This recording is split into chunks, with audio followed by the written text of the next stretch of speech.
ভারতবর্ষের education system থেকে মুছে ফেলা হলো মোগলদের ইতিহাস। আর পড়ানো হবে না কোন রকম কোনো মোগল রাজাদের ইতিহাস, যেটি জাতীয় শিক্ষা NCERT সিদ্ধান্ত নিয়েছে। আগে শুধুমাত্র সিদ্ধান্ত হয়েছিল 11, 12 এবং কলেজের জন্য, এবার সিদ্ধান্ত হলো ক্লাস 7 এর সিলেবাস থেকেই লাগু হয়ে গেল। তাদের ইতিহাসের বদলে যুক্ত হয়েছে আমাদের ভারতবর্ষের রাজাদের ইতিহাস, পৃথ্বীরাজ চৌহানের ইতিহাস, মহারাণা প্রতাপ, ছত্রপতি শিবাজি। এছাড়াও যুক্ত হয়েছে আমাদের ভারতের ঋষি মুনি ঋষিদের ইতিহাস, যেখান থেকে আমরা বিদ্যা, গণিত সমস্ত কিছু পেয়েছিলাম। বন্ধুরা, হাজার হাজার বছর ধরে এই ভারতবর্ষের ভূমিতে জন্ম নিয়েছে বৈদিক জ্ঞান, যার থেকে শুরু হয়েছিল সনাতন ধর্ম।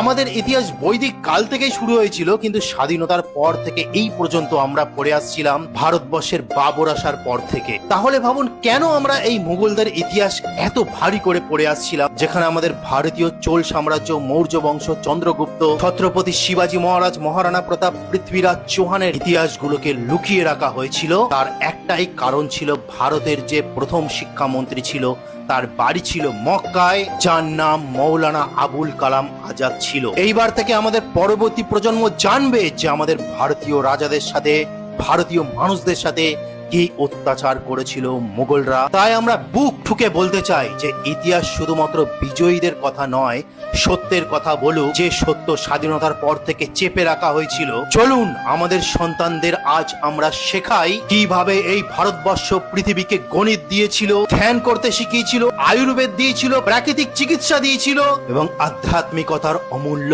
জ্ঞান দিয়েছিল। আমাদের প্রজন্ম এইবার জানবে যে ভারতবর্ষ শুধুমাত্র একটি দেশ নয়, একটা সংস্কৃতি, একটা বড় দর্শন, যে দর্শন সারা পৃথিবী ব্যবহার করে চলছে এখনো পর্যন্ত। শেষে শুধু একটাই কথা বলবো, ভারতীয় ইতিহাস আবার লেখা হোক ভারতীয়দের চোখে, ভারতীয়দের হৃদয়ে। সনাতন ধর্মের আবার পুনর্জাগরণ ঘটতে চলেছে বন্ধুরা, গর্ব করুন এই সিদ্ধান্তে। তো এটা আজকে বলার ছিল। হরে কৃষ্ণ, জয় সনাতন ধর্মের জয়।